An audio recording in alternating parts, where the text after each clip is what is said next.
Ceci n'est pas une œuvre d'art, mais un bateau de haute technologie.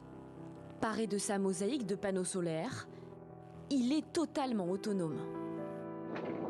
L'idée derrière Energy Observer est de tester toutes les technologies existantes en termes d'énergie renouvelable et de moyens propres de stockage de cette énergie.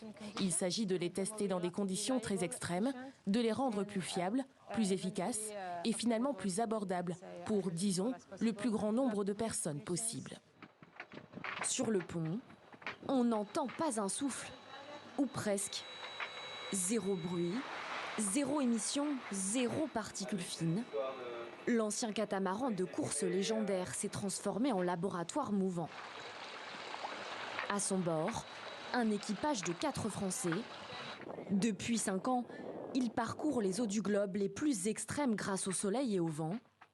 Dépendre des éléments, c'est bien ce qui rend ce périple parfois compliqué. La principale difficulté pour naviguer dans le golfe de Thaïlande, c'est qu'il y a peu de soleil, mais beaucoup de courant, et donc pour ça, on doit consommer beaucoup d'hydrogène. Un défi technologique, mais pas que.